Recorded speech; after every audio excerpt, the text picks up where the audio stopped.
Hello to everyone just tuning in. We're broadcasting live from the Nuzlocke City Radio Tower. I'm here with Zephyr, our studio's resident Noivern. Say hi, Zephyr. We've got a great lineup coming up for you. Gangster Garchomp joins me today to discuss the Detective Pikachu movie in the NuzTalk Variety Hour. Then we'll check in with Vent from Nuzlocke News to see what's new and happening with the Nuzlocke Forum.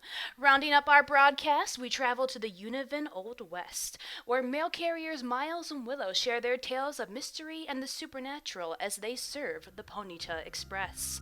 This is Glance Sherlock, and you're listening to Nuzlocke City Radio.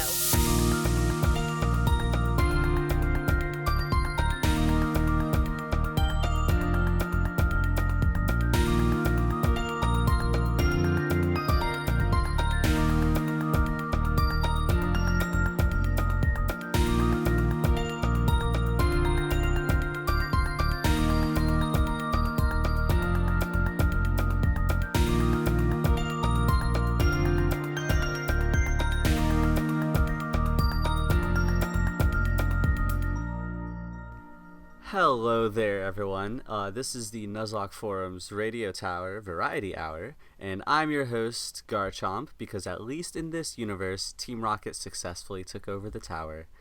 I am here with the wonderful, the illustrious Glance Sherlock. Ooh, illustrious. Okay. I don't sell anyone short here, Oh, I whether see. they're good or bad. You know, I call it as I see it, and we are going to talk the hottest thing right now, Detective Pikachu. Absolutely. I have been thinking about this movie since it was a footnote on the Wikipedia page for the game before the game was even released. Before it even had its own Wikipedia article. I've been anticipating this movie for a long time. So why don't we start off with just a little introduction? I know you had some notes you had about the movie. Yeah, so this movie came out, oh shoot, when was the release date? It was last weekend, yeah. And let's see, it's directed by Rob Letterman, and the opening weekend, it made 58 million in the box office, which is the highest opening weekend for any movie adapted from a video game. So that's pretty Which is cool. a very high bar to clear. Yeah, and like everybody is saying like this is the movie that killed the video game movie curse. Yes. I was doing some research on that, and I saw so many articles come up with that, and it was beautiful and sad at the same time. Yeah, I mean, you it's know? sad that like no one's been able to get the formula right up until this point, but it's also encouraging that like it was our movie. Our movie did it. Exactly. And it was not exactly a conventional movie to do it either, Not at which all. makes it even better. It is the most bizarre premise of most movies ever, not just video game movies. Yeah. Which you would think of the kinds of movies that would have these out there premises, video game movies could be up there just because they rely so much on a different kind of logic than movies often do. And they often have very like convoluted plots or plots that, go across multiple timelines and multiple games and everything. Not most video game to movie adaptations seem to try and boil things down to an essence, and as a result it kind of evaporates the actual what makes it special, the je ne sais quoi. Right. Yeah, I think like we can get into this in a little bit, but there are certain things that this movie just like hit upon with the Pokemon franchise that I think it highlighted what everybody loves about it, while introducing this like kind of original story that has never really existed within like the main canon of the franchise. But to start off, what did you think? I liked it. General gist of it is that the plot was all the hell over the place, and the world and the designs were what made this movie special. It was just so incredible to see this live action Pokemon world, and not just the live action Pokemon world, but we've seen like fan trailers and that kind of stuff for live action Pokemon movies, and stuff with Ash Ketchum and all that kind of stuff. This goes the like opposite direction with how much it underplays a lot of stuff, or how much it just doesn't hold the viewer's hand, I guess, and it doesn't give you like a whole 10 minutes of Professor Oak exposition and that kind of stuff. It just kind of throws you right in there, and I actually really appreciated that from a world standpoint. Yeah, I do appreciate like a lot of the world building within this, because it is different from your average Pokemon movie. Like they don't talk about gyms really. They mention a league, but they don't go into it that much. We just know that Pokemon battles exist. Or existed, Yeah. depending on where you are. Right. Although they did confirm that like this Rhyme City does take place within the same world as like Kanto and Sinnoh, and Oh yeah. I think they kind of implied that the main character was even from Sinnoh. I saw a couple hints leaning towards that. That would be real interesting. Actually, that also makes sense given the very start of the movie, even because he's clearly not exactly in a big city. Right. Well, he takes a train there. Maybe they cut the ferry ride. I'm gonna choose to believe that. So I loved it, and it was funny because like I kind of had held this position early on that I was always going to love the movie regardless of how good or bad it was. Right. Well, at some point, once it goes below a certain percent on Rotten Tomatoes, you just get super like defensive in owning it, which I can respect. Right. And I think for me, just because like it was combining two things that I'm so in love with, which is like a mystery, like Sherlock Holmes and Pokemon, and I was like, this is never catnip for you. Yeah, this is never going to happen again. I'm going to enjoy this ride for how crappy or how amazing it is, and I was very, very pleased that it did not disappoint me. All right, so we'll hit on the next bullet point here. What was your experience like seeing the movie? Oh, so I made a whole event out of this. I bought tickets over 2 weeks in advance. And I invited, my husband went with me, and my two brothers, one of my cousins, and we all wore like Pokemon shirts, and a couple of us wore Deer Stalkers. And we went out and we ate a steak and shake, and then we saw the movie, and we spent the rest of the night like playing Smash and eating Pokemon cookies, and it was fantastic. That's pretty great. Yeah. I expected nothing less from you, honestly. And we went to, it was a later night showing, and so I don't think there was, besides my one brother, I don't think there was anybody below age 20 in my theater. And there were a lot of Wow. people dressed up. I saw many people wearing Pikachu hats. Somebody was full on Ash Ketchum. Oh my god. I mean, almost everyone had a shirt of some kind. It was great. It was a lot of like lawn dedicated fans like in one room just enjoying this experience together.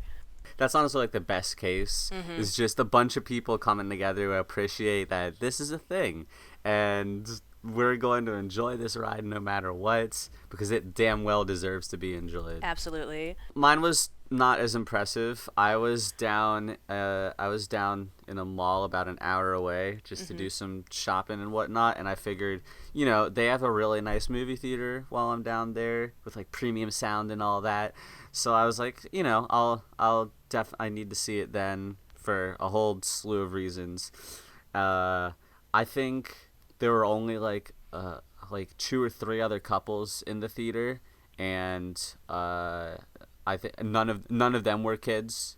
Like it was all probably like people my age, I believe, which is great, just because I did not want to hear a bunch of kids talking over the movie. I had a horrendous experience with Finding Dory, seeing that in a movie theater in Harlem and having so many goddamn kids yelling at the screen. So I was perfectly content to take in the surrealism of Detective Pikachu in relative silence. I think I did like seeing it with a big crowd, because like every time a new Pokemon would pop on screen, there was just like this resounding like oh, or like yeah, it's like a group people, experience. yeah, everybody was really excited to see like whatever Pokemon had just like popped on screen. Like I think when Cubone comes up, the entire room was just oh. That's the other thing too, is like when you get people seeing the movie who are like really familiar with the game and the lore and the history of some Pokemon and everything, that makes like the Cubone that much bigger, because you like kids will say, oh, it's just a crybaby. Us adults, we're just like, nah, that's some fucked up shit right there. No, like, yeah, there's some messed up stuff going on with Cubone.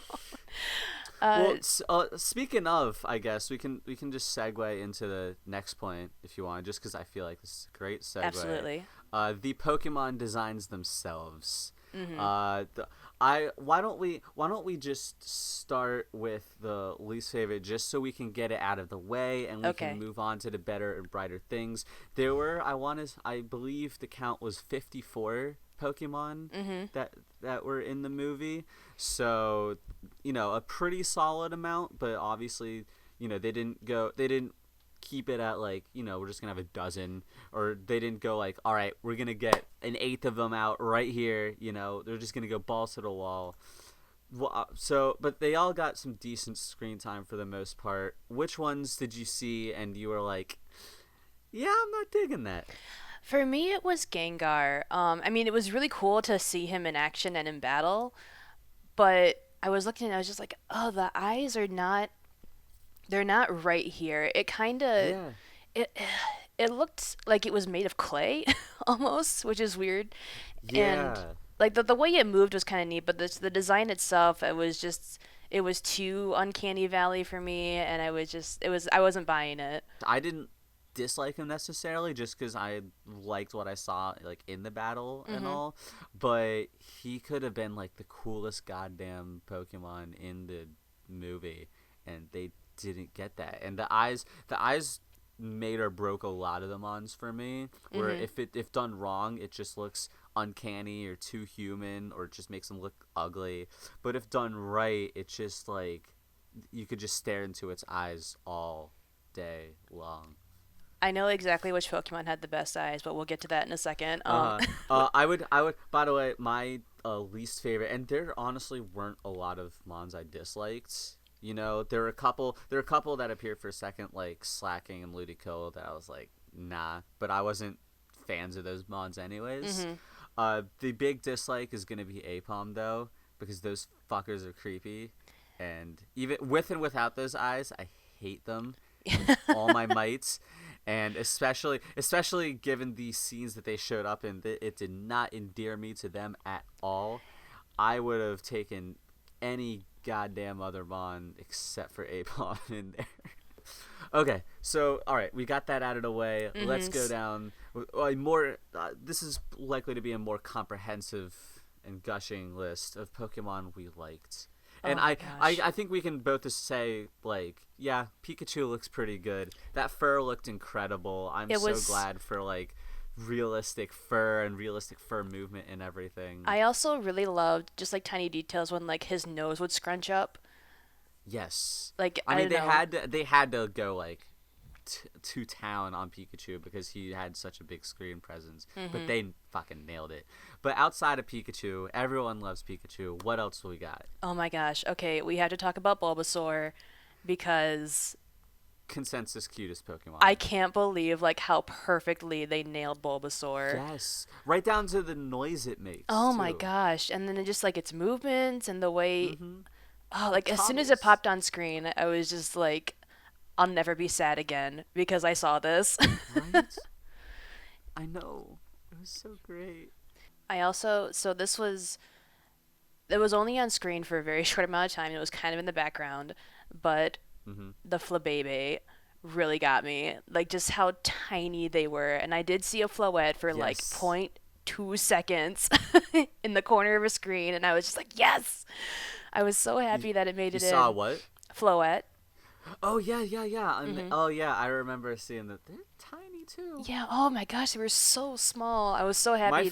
My favorite part of that scene was seeing all the Morlul. They were so pretty. They really were. They added that nice little ambiance, you know. Let's see. I actually really liked seeing the Golurk just because they just did a really good job representing him. I was really happy to see Sneasel in there just because I'm a huge Sneasel and Weavile stan, and he's so much fluffier than I thought. I love the And little then, like there was somebody who had like a little Sneasel squad just like going around and Right? Also, speaking of squads, though, my biggest regret about the movie was that there was a clip where it had Squirtles putting out a fire, and my biggest regret was that they were not all wearing sunglasses. Okay, that would have been such a good nod if just one of them had been wearing sunglasses. Seriously? My greatest disappointment in the movie, in the game, the bad guy has a Noibat, which is my favorite Pokemon, and I was really looking Oh my forward God. to seeing Noibat in the movie, and then it wasn't in the movie. Or Noivern. That's so depressing. I know. I was really excited, like, oh my god, am I gonna see Noivern? And then no. You get Lickitung. No, we get Lickitung. Real quick, the other couple I want to touch on. Greninja grew on me.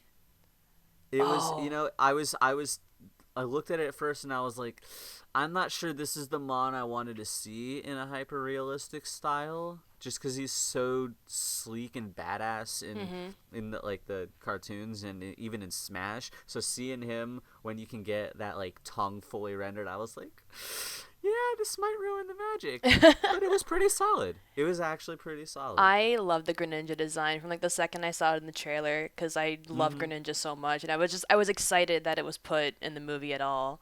Yeah. Oh God. Yeah. Yeah. And they're just absolutely perfect for what they were in the movie for. Mm-hmm. And then finally, Mewtwo. Oh my gosh. So good. He's so good. Again, it was a case where he grew on me a little bit because of the eyes, but oh my God, I want him to be my father. I'm holding my Mewtwo plush right now as I do this, actually. But I love him so much. He's so well rendered. It's so true to him. He's fucking jacked. Like there's a close up on him near the end, and you could like see the muscle tone, and I had never thought about that before, just because most of the pictures I've seen of him, even like the kind of realistic ones like for Pokken, have him being pretty like just like shiny and lanky and everything. Nah, this Mewtwo toned as hell, and I dig the hell out of it. It was funny when I saw the trailer and I saw that he was going to be in it. I kind of thought in my head, I was like, okay. Like I love Mewtwo, but I was like, we could have a different Pokemon to focus on here. But then when I saw him in the movie, like the inner child awoke in me, and I was like, oh my God, it's Mewtwo. Also, I think we would be remiss if we didn't talk about the elephant in the room, or should I say the mime in the room. Because this was the first time I've ever actually liked Mr. Mime. He grew on me too, just cause they did him right. Yeah. He was not supposed to be a pretty mon, but they actually captured him pretty well. Like he's basically like the live action cartoon character. Yeah, I like the personality they gave him, and just kind of playful and sassy, and it's just such a good creative use of like how that character or that Pokemon can move and operate. Exactly. It was actually fantastically well done. Yeah, I think it's like a good like metaphor for the movie as a whole, like taking a concept that shouldn't work and then finding a way to make it work. Yeah, exactly. It sucks. I was going through it. I was like, all right, we don't have to bring up Mr. Mime after all. This is fine. And then you ambush us at the last second. You motherfucker.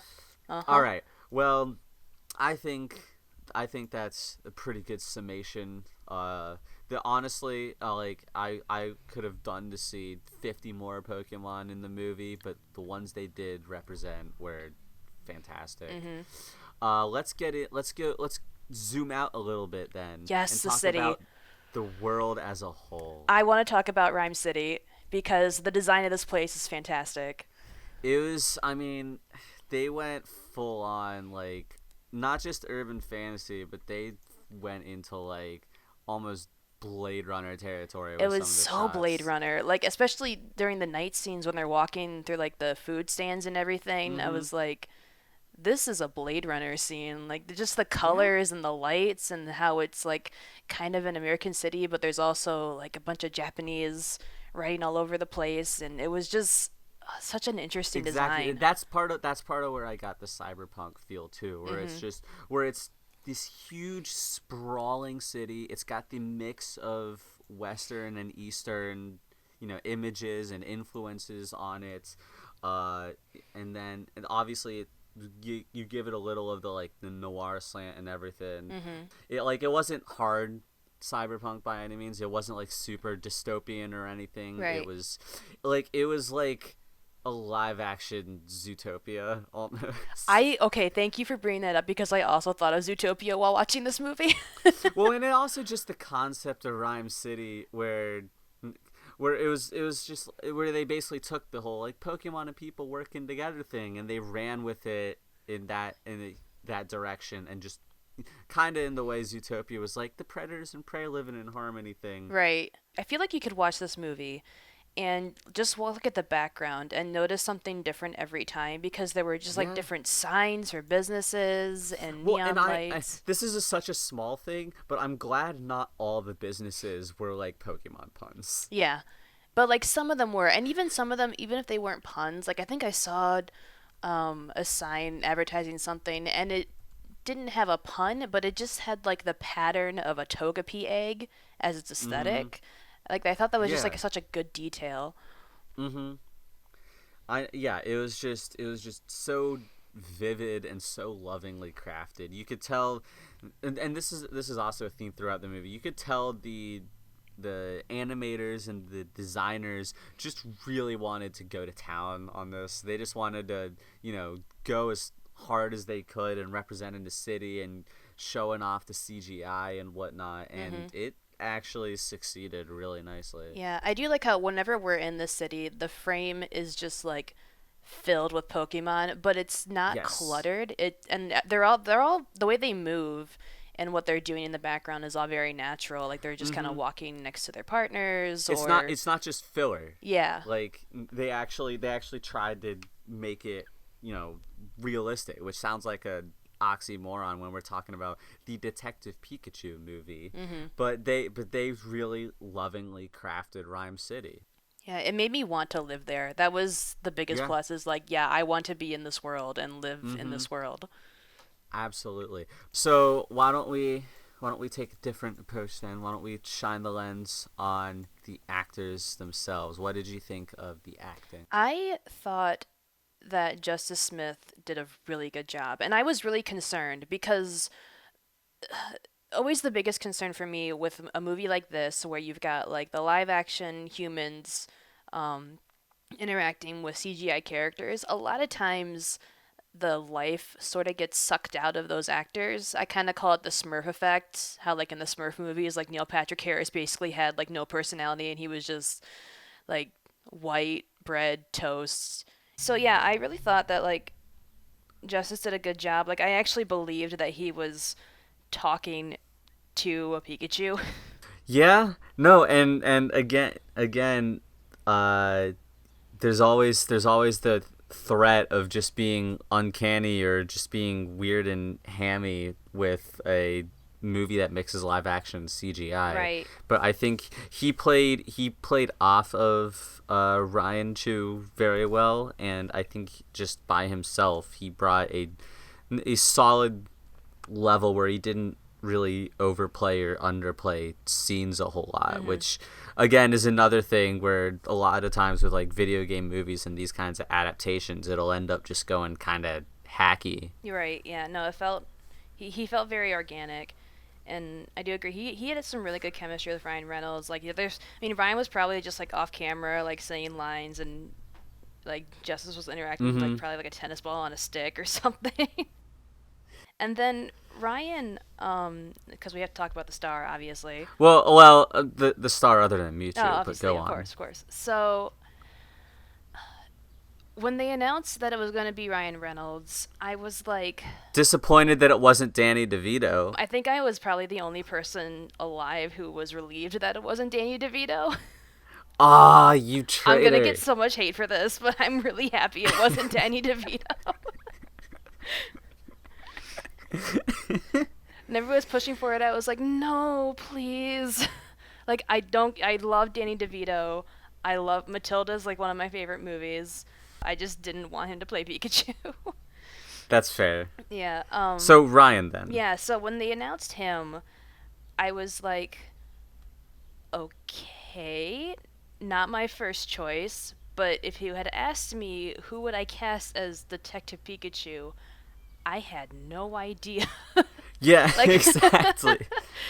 Just like not Danny DeVito, please. But then like as Ryan started to just own the fact that he was in this weird bizarro like existence of a movie, I was like, I don't think anyone else could have pulled this off the way that he did. Yes. He kind of owned the fact that it was a really weird casting choice and that the movie itself had an odd premise. He, like, just from a marketing standpoint, he's probably easily one of the most marketable actors in the world. Very much so. 'Cause like, he's going to do so much legwork for you that it's just by his mere existence that he's going to pull his weight. I heard, because I was reading an interview, and apparently they wanted someone who could do comedy and some drama and whatnot, and apparently they took a clip from one of his movies from years ago and animated Pikachu to it as a test. Oh my God. And as soon as they did that, they just he said, quote, "Once we had that, then we reached out, chased him down, and practically begged him to do the movie." Oh my God. It was his daughter seeing that animation test which talked him into doing the movie, so she gets all the commission. That's so funny. Do you remember what movie they took it from? The Change Up, Oh, okay. with him and Jason Bateman. Okay. Speaking of male actors who can pull off animated creatures very well.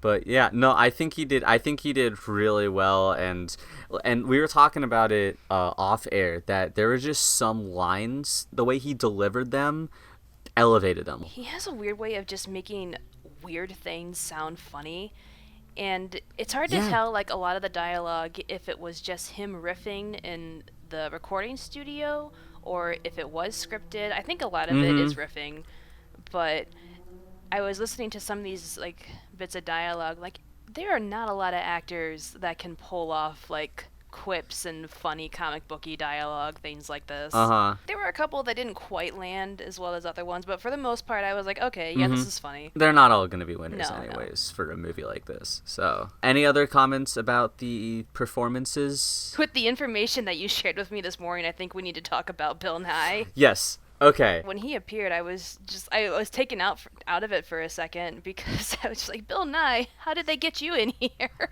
Yeah, right. Like this well-known actor who's had all sorts of different roles, and now here he is in a major role in the Pokemon movie.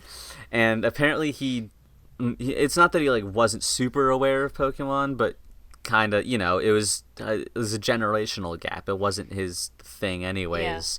But apparently now his favorite Pokemon is Mew. He brought like parts of the set home with him. His character has like a big office, and it's got like wall hangings and stone, or at least the appearance of that. And I'd like to quote him: "I now own them. They are absolutely enormous. They weigh a ton. They're in my cellar at the moment because I have to find a wall strong enough to hold them." That's phenomenal. He said he's probably going to download Pokemon Go and go to France to catch some Pokemon, which is a very British thing to do, but also just incredible that this accomplished actor of decades is now into Pokemon because of this weird and wonderful movie. I think we can have a little section on this because we are running a little long, but we can put up a wall, an auditory wall or whatever for the plot discussion, the spoiler section, the alarm bells ringing all around. Originally, before I saw the movie, I was thinking we could keep this spoiler-free, but then I saw it and I'm like, no, we have to talk about the plot. It's just, we have to talk about it. All right, all right, I'm going to jump into it now. Okay, all right, so everybody, if you don't want to hear spoilers, jump ahead and give you time to do that right now. Go, get out of here. Flee while you can. Insert the Ferris Bueller. What are you doing here? It's over. Go home. Okay. So, this movie was fucking batshit. That is the only way to describe it. That's almost putting it lightly. A lot of it was that kind of like family movie, just like we're just gonna throw so many twists in here just to keep everyone guessing. For the Torterra Garden part, how long did it take you to figure out that all the earth moving, like, they were the Torterra? It took me until the reveal, just because it didn't occur to me that they would make them that fucking big. I think, like, Detective Pikachu had a line that was like, oh, Psyduck's, explosion headache is just causing hallucinations, this is fine. And I was like, oh, okay, this is going to be a weird, trippy scene. And then, no, it's all real. And then I was like, well, what the hell could it even possibly be at this point? And then my little brain harkened back to like 10 minutes ago in the movie when they talked about the Torterra Garden, and they were like, well, they seem normal size to me. And I was like, wait a damn minute here. Yeah. Are they going to make these things like gigantic? Yeah. I think I was mainly just trying to like, I was absorbed in that moment and trying to like visually dissect the CGI. Because I was so concerned with, like, this is Inception, what the fuck? That I wasn't actually thinking about any, like, legit ramifications of it. Yeah, no, and then the second that I figured out they were all going to be Torterra, I was, like, trying to figure out, okay, so, like, what's part of the Torterra and what's just the actual ground? I was, like, really trying to piece together, like, the anatomy of these things. I was trying to figure out, like, where the hell the, like, wall, like, bending upwards kind of thing happened. Because I was like, well, it's just like, if it's like just like a Torterra getting up, then it shouldn't like, turn shit 180 degrees. I don't know. No, so that was cool. The one twist that I thought they did masterfully was the Ditto twist, which when that reveal happened, I kicked myself for not figuring it out. Yeah. I know, I was trying to think about it earlier, because at first I was like, well, that's a weird kind of like, they just wanted to have a misdirect, but at the same time, but it was also kind of cool.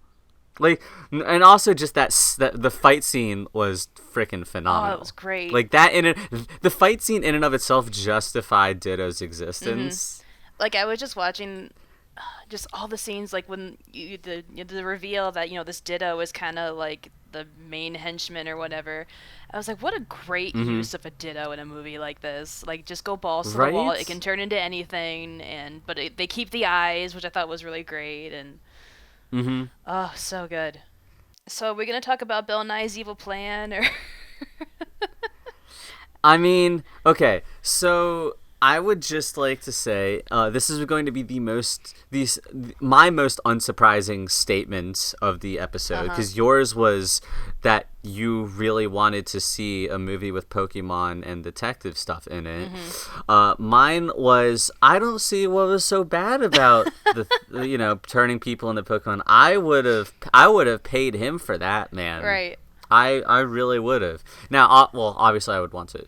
Well, because I would say I would want to choose my mom, but at the same time, if it's with your partner, then I'm just like, all right, cool. I guess I'm a Garchomp now or something. It's so weird because like darn, once everybody had like turned into the Pokemon, they didn't do anything with them. Everybody was just kind of like walking around, really confused. That was so disappointing. That was so disappointing, and two, those streets were really empty. Yeah. There was a whole fucking parade going on, and they cleared that shit out real quick. That disappointed. I wanted to see a pack of Sneasels, goddammit. But I did like that twist from a story standpoint. Like, it's one of those things where you see his character, and you're like, I will say they did kind of take me for a ride when they first introduced Bill Nye's character. I honestly don't remember what his name is. He's just Bill Nye. Howard, that's it. And in like the video, I was like, well, he's the bad guy. But then they had the kind of interesting misdirect when it's actually like the son.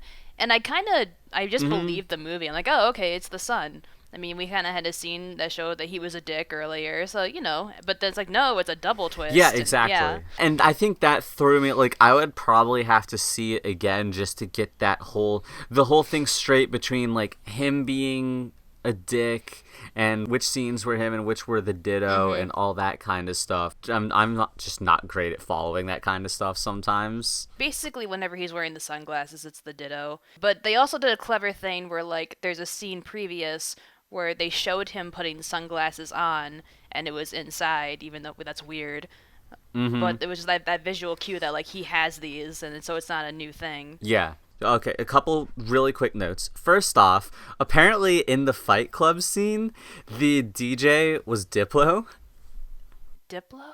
He's a pretty famous DJ electronic artist and everything, which is just freaking hilarious that they got him as a cameo. And second, that ending was kind of ridiculous. Like, okay. I fucking love Mewtwo, okay? Yeah. And I would believe that he has literally unlimited power. However, I do not think that he has snap your fingers and the whole world goes back to normal powers. And that was... a few things disappoint me more than a hand-waved ending. But we also got to see Ryan Reynolds in person in the movie. Yes, we did, which was cool. So... I think it's acceptable, and also it just means more love for Mewtwo, and that's what he deserves. He deserves a vacation. He deserves to have a nice day, just a nice day. He's had nothing but bad days up until this point. So the whole thing with like why Detective Pikachu was the dad, I had an advantage going into this movie because I had played the game. And they make it so painfully obvious in the game that the Pikachu is the dad. I think halfway through, like, the second case you have to solve, there's a character who straight up says, man, that Pikachu sure does act a lot like your father. Like, just threw ambiguity right out the window. And so going in, I'm like, okay, I know it's the dad. But what I didn't understand was the how, like, the actual logistics of how that happened. And the explanation I got was kind of, Mewtwo puts the dad's consciousness into the Pikachu's body so he won't die, but then for some reason, if Pikachu brings the son to him, then he can bring the father back to life. Yeah. Like, what is that? It is... I don't even know, man. So, but that's the thing. Like, as I was watching, I was like, this is really goofy. But so is literally everything in the Pokemon universe. So I'm like, okay, this is fine. We're discussing the plot of Pokemon. Right. It's never going to be like super profound. I think we should get back to the main question, our final real question. Glance, why was this movie made? That's not a complaint, but really, why? How? Just all the questions. So glad you asked, because I have solved my own little mystery over here, and I found this article. It is from, it's called Vulture. Hold on, let me bring it up. So I can't speak for how good Vulture's credibility is. I mean, this seems like a very fact-based piece. Yeah. So the title of it is basically implies that it's taken 7 years for this movie to be created, which is nuts considering that the game came out in Japan in like 2016 and then had a worldwide release in 2018. But turns out there were these people who, I think it was like 3 people who ended up being the producers of this film, and they've been wanting to make a live-action Pokemon movie since like 2012. And I guess they had pitched a couple ideas to the Pokemon Company and they weren't budging an inch. And then I think they went over to the Pokemon Company and they pitched something that was similar. It was like kind of like the Ash Ketchum story, basically. It wasn't going to exclude Ash, but it was like similar and it was going to exist in that world. And he was like, no, we don't want that. However, if you guys will sign this agreement to like confidentiality, let me give you a counter pitch. And so they signed it. And let's see, what's this guy's name? Ishihara is the last name. Okay.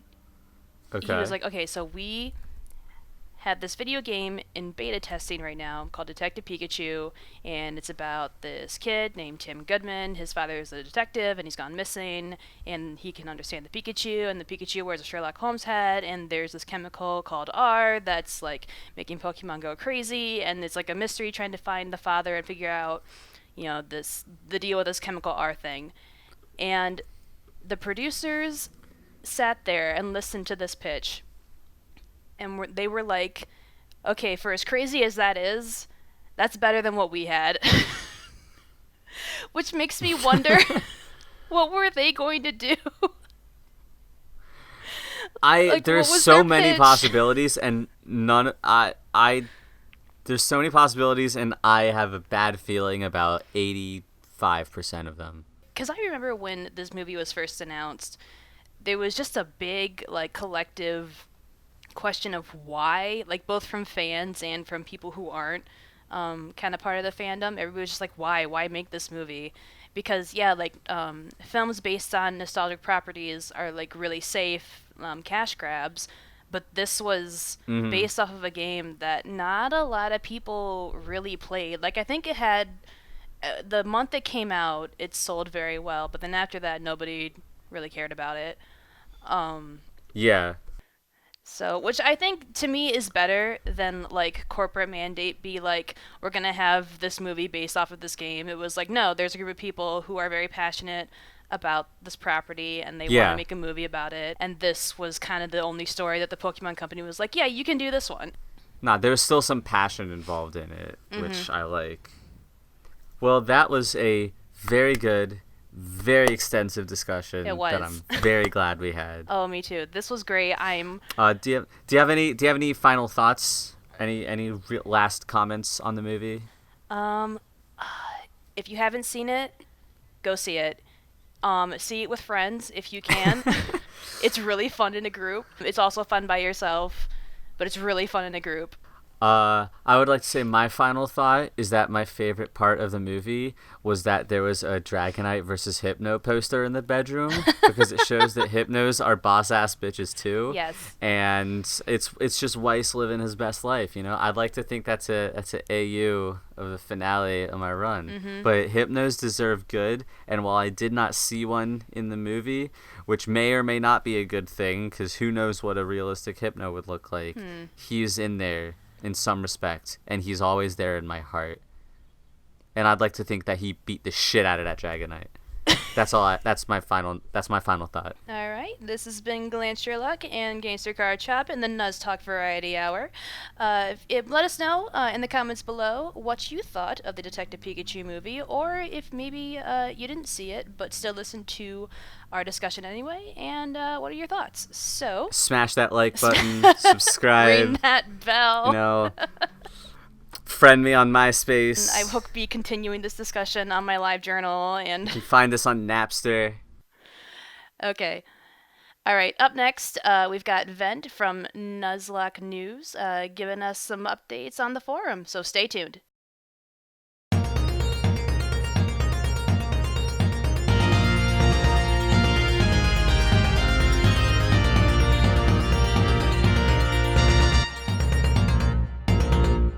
Good evening, welcome to Nuzlocke News. I'm your newscaster, Vent.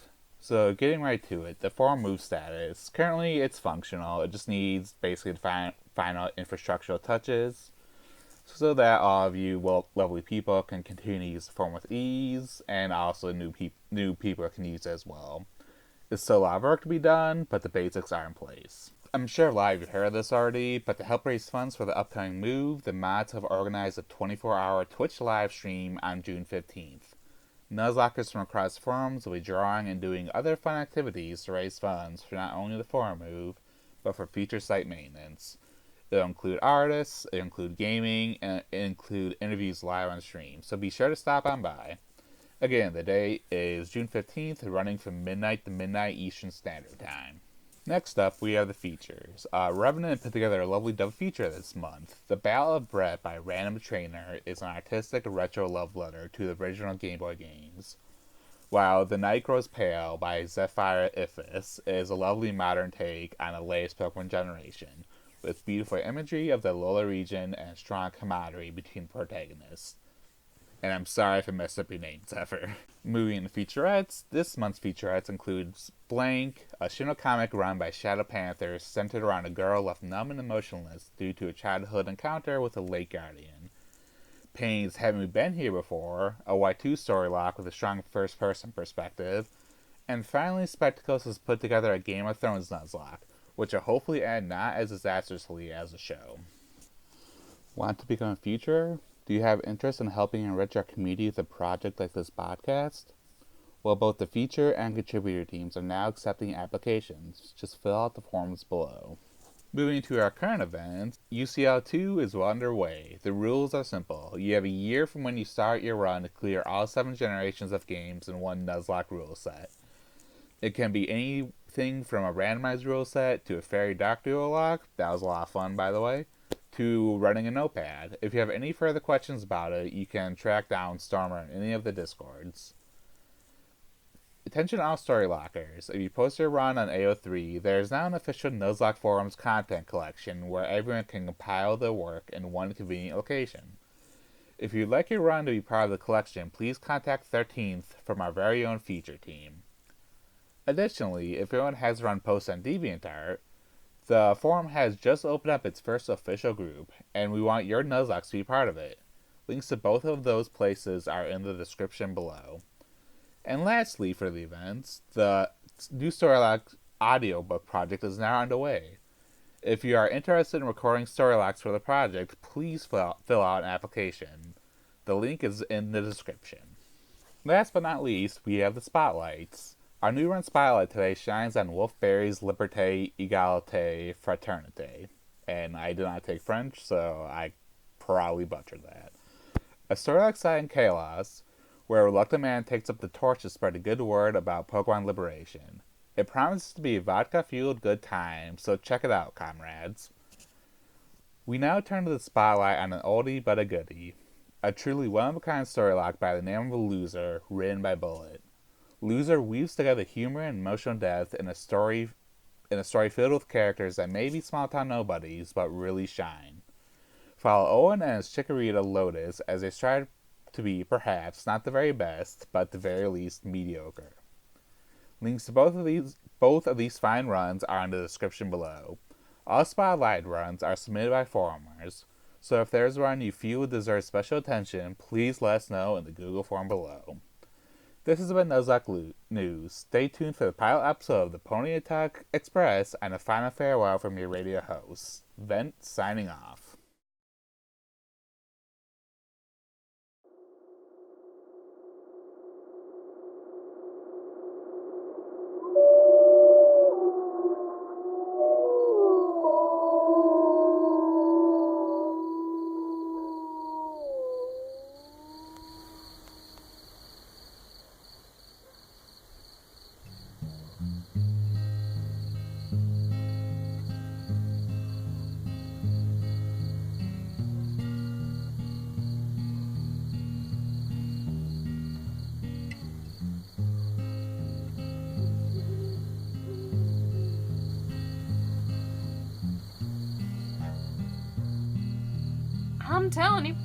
I'm telling you, one of these days, Miles, I will get you to spill your heart out to me. Fortunately for the two of us, that day is not today. Look, I'm just saying, I've given you so much about me. Too much about you. And all I ask for in return? Some casual conversation, a birthplace, an epic story or two. Come on, a guy like you's had to have been through a lot to get here. If you keep pestering me, I'll report your stops to HQ. See how well you track me down when you don't have a job. You wouldn't dare. Test me.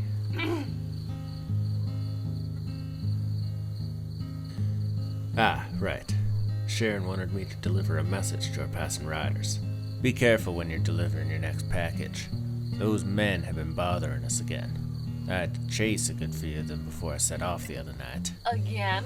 They were heckling the customers again. You two worry too much. Those Knights of Harmonia, they ain't nothing but swindlers. They're driving people away. Let them sell their snake oil, they ain't fooling no one. I get paid either way. Just be careful, alright, Willow? Always am. Uh-huh. Ask me what happened to my arm. What? I see you staring at the bandages. You aren't fooling anyone. Ask me what happened. I'd rather not. Okay. And I repeat. Ask me what happened to my arm.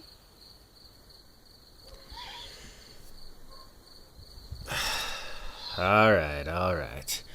What happened to your arm? Well, I was just trying my hardest to match you, and, Okay, now you're fucking with me. Miles, I wouldn't dream of it. It didn't work. Matching with you. I mean, my arm's still attached, which is probably a good thing. You should ask me again, though. I don't think I want to. So I'm not going to. It's a good way to live life, really. I won't make fun of you this time. Sure. No, really, I won't. I'm not going to ask you why your arm's bandaged again. You're just gonna tell me. You know what? I'll take it. So, I met this weird guy in the ruins a night or two back. Oh, I'm excited. Shut up, okay? It's worth it.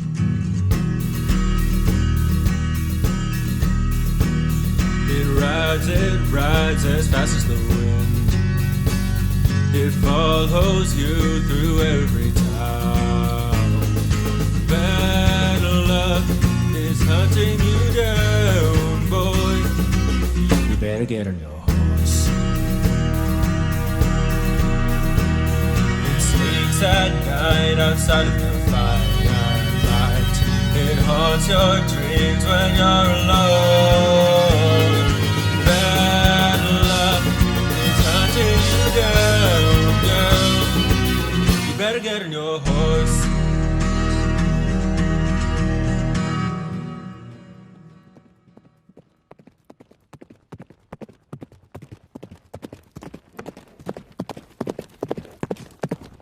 Watch out!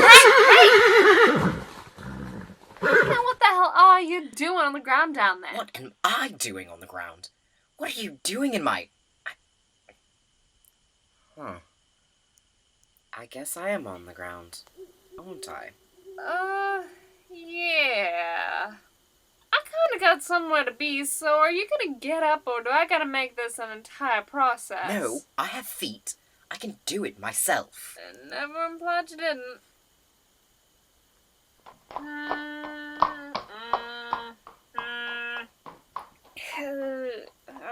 Alright. Fine, you got me curious, I'll admit to that. No, by all means, dash off. I require none of your time. It's, too late, I'm already asking. What's a guy like you doing in the middle of nowhere? I'm sorry. You know, you're, dressed up all nice. I don't know if nice is what I'd choose, but you're certainly making a statement with that collar. And you've got nowhere to go for miles. I think the closest town is about a 2 days ride east. Seriously, what happened? Did you lose your steed rider? I'm sorry, but you're going to need to back up a few thoughts. We're in a town right now.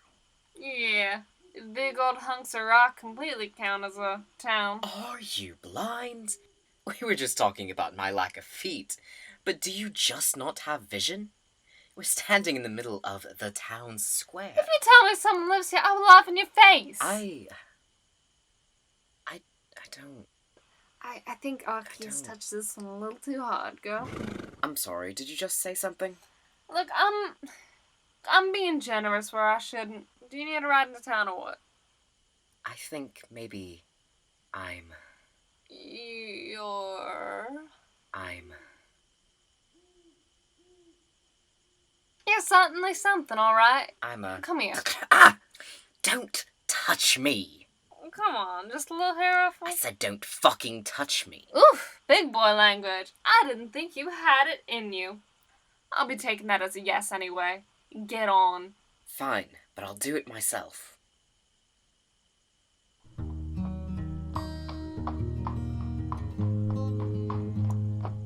So, Yes? if I may ask, Yes? what are you doing that you'd be traveling this way by yourself? Especially this late at night. I'm a courtier for the Ponyta Express. I'm delivering a package to Stratton City. But I'm not just gonna give information away for free. Who are you and what are you doing out here? My name is In. N? Nolan? How about Nathan? Nathan? Nabby. Just call me In. Miss... Willow. I have another question, if you don't mind, Miss Willow. You didn't answer my second question, but fine, whatever. What kind of Pokemon is she? You mean Obsidian? Yes, her! I've never met a Pokemon quite like her before. She's very, unique. We had a few Zebstrika wandering our fields back at home, but she's quite different from that lot. She's a Rapidash. Are you telling me you've never seen a Rapidash before? Well, no, not quite. He's never seen a Rapidash before. That's kind of sad, you hear? Well, I never. Sad, but Shh! What was that? Was what? You didn't hear that? I think it echoed. Should I be trusting you to be the one to take me into town? Because I know for a fact there was nothing there. Come on. We're going to investigate. Oh, well, I am.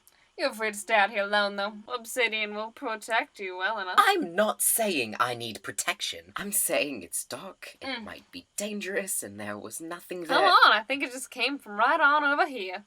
Stay put, Obsidian, alright? That'll go. You know, you don't have to listen to her, right? I see. Interesting. What happened here? Huh. That's all? No. I'm just debating on whether or not that's information you're privy to. Privy. You hear that? That's how he talks. Oh, wonderful. She's about as rude as you are. Those are some fine words coming from a man who spent the entire conversation having his nose high in the air. It was burnt. Wait, what? The town. It was burnt to the ground a few weeks back. I don't know how to tell you this, but I think it was more than a few weeks ago. More like 3 years. No, it couldn't have been that long ago. I mean, I still see the...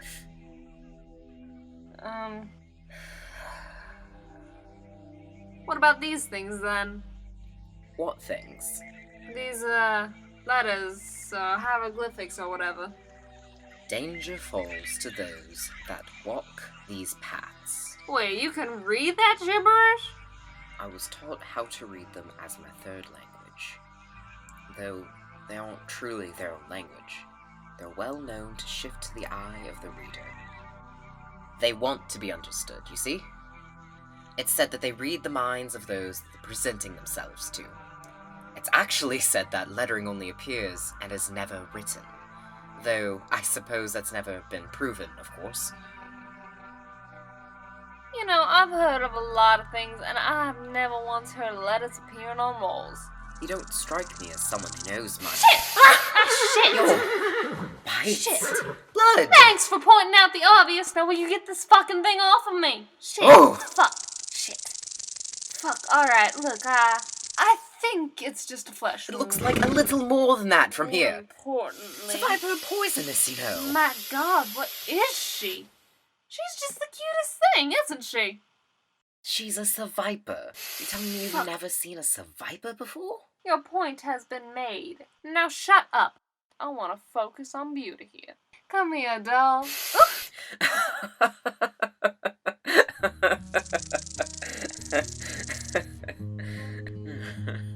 You should probably let her go soon. It's getting bright out. She'll want to be hiding from the heat. What? Oh, no, I'm keeping her. I'm sorry? Yeah, we bonded. She's my buddy now, ain't she? Can't just take Pokemon from their homes. I ain't just taking her. Look, she's already made herself comfortable in my pouch. She's choosing to come along. No. You can't just go taking the first Pokemon that comes crawling your way. For all you know, she's lived here all her life. Maybe she's made a home here and we're the ones trespassing and you're just... and she just attacked you. And you're taking this as a sign she wants to travel with you? Are you absolutely droll? How absent-minded do you have to be? Well, like you were just saying, maybe we just startled her? I don't know if that necessarily means she hates me. I think she was just scared or something. It's... that... Never mind. I'm getting worked up about something that I'm beginning to think doesn't quite matter. That's a lot to say for something that don't matter. Sometimes, that's just how it is. Get used to it. Hey, are you looking kinda pale? Are you sure you're gonna be alright? Yes, I'm fine. I think I just need a moment to rest. You know, go ahead and sit down for a bit. I'm gonna saddle Obsidian back up proper. What you thinking, Obsidian? Should we take him? I'll probably die out here alone. Alright. Technically, I shouldn't be bringing strange men in hollow towns. What the? N? Where'd he... Alright. Huh. Ditched in the desert, huh? That's just hilarious. Ain't nothing to cry too much on. Come on, we got a schedule to meet.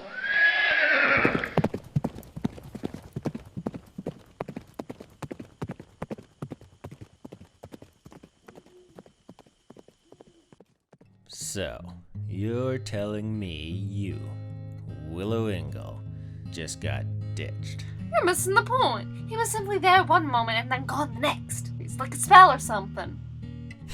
I didn't take you for the superstitious type. You're telling me, after all your riding, you don't believe in something out there? I never said that. But I don't think he just vanished. He probably just got tired of your antics. Whatever became of that, snake, anyway? You mean Gossamer?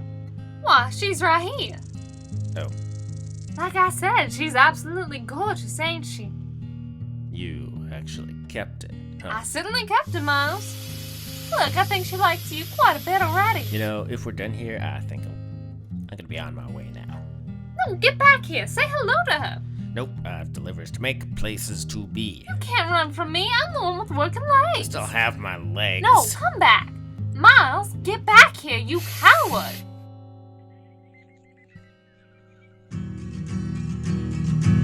You better get on your horse. It sneaks at night outside of the firelight. It haunts your dreams when you're alone. Bad luck is hunting you down, girl. You better get on your horse.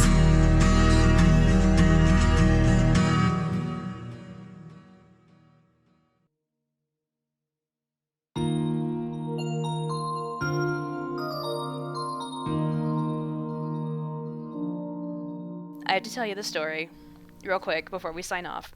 Okay.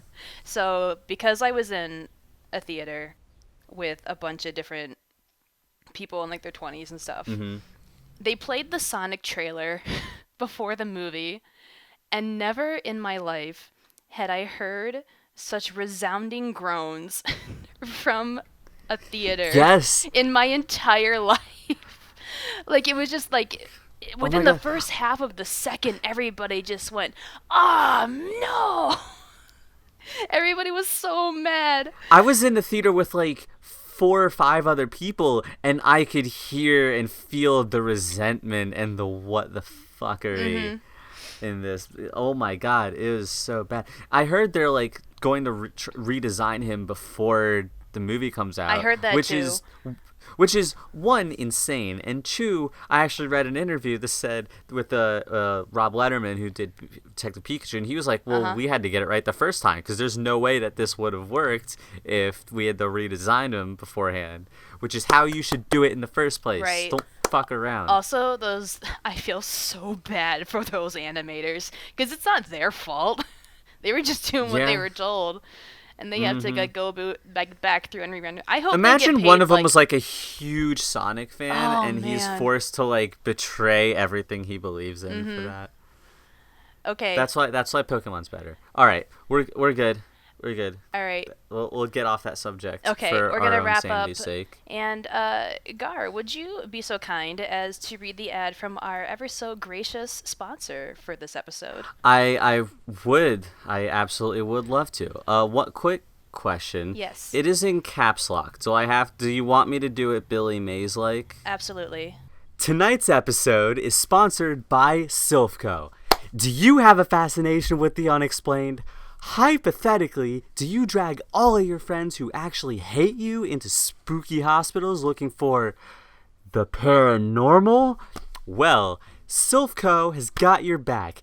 Introducing the Silphscope, the next big thing in trespassing on private property. Don't worry, vloggers. You can still use Orphan Cubones as clickbait. You can just do it more reliably now.